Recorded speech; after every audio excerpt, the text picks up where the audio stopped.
સમાચાર પાટણમાંથી જીએમઈઆરએસ હોસ્પિટલમાં દૂધ સપ્લાયરની બેદરકારી સામે આવી। દર્દીઓને એક્સપાયર તારીખવાળું દૂધ આપી દેવાયું। ટચસ્ટોન એજન્સી સંચાલિત કેન્ટીન દ્વારા દર્દીઓને દૂધ અપાયું હતું। કેન્ટીન ચલાવનાર એજન્સીની ઘોર બેદરકારી સામે આવી। ટીબી અને ગાયનેકના દર્દીઓ માટે દૂધ અપાયું હતું। હોસ્પિટલના સ્ટાફ ગ્રુપની ચેટ વાયરલ થઈ છે।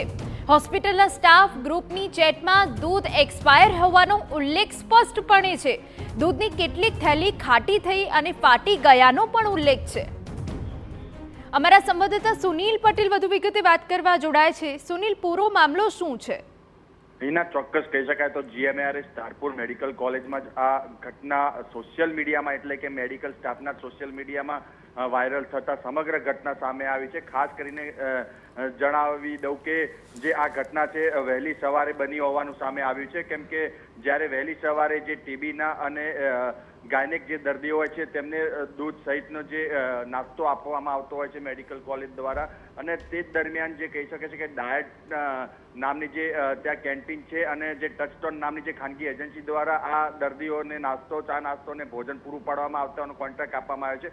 તેમના દ્વારા જે દૂધનો વિતરણ કરવામાં આવ્યું હતું, દૂધના પાઉચનું જે વિતરણ કરવામાં આવ્યું હતું, તે ક્યાંક ના ક્યાંક જે મેડિકલ કોલેજના જે તબીબો છે તેમને ધ્યાને આવતા તાત્કાલિક જ આ જે એક્સપાયર ડેટના જે દૂધના જે પાઉચ હતા તેમના ફોટા સોશિયલ મીડિયામાં મૂક્યા હતા અને સમગ્ર ઘટનાને વખોડી નાખી હતી। અને ત્યારબાદ આ ઘટના ધીમે ધીમે સામે આવતા જ આ કહી શકાય તો એક્સપાયર વાળા દૂધ જે દર્દીઓને આપવામાં આવ્યું તેનો મામલો સામે આવતા તાત્કાલિક મેડિકલ કોલેજના જે ડીન છે તેમના દ્વારા તપાસ હાથ ધરવામાં આવી છે। એટલે કે ચોક્કસ ક્યાંક ના ક્યાંક ગંભીર બેદરકારી કહી શકાય જે કેન્ટીન ચલાવે છે તે એજન્સીની ખૂબ જ મોટી દર્દીઓ સાથેની ગંભીર બેદરકારી કહી શકાય। હિના, બિલકુલ, ખૂબ ગંભીર બેદરકારી છે સુનિલ। તમામ વિગતો માટે આભાર। તો ટચસ્ટોન એજન્સી સંચાલિત કેન્ટીનની આ બેદરકારી, જેમાં એક્સપાયર દૂધ અપાયું।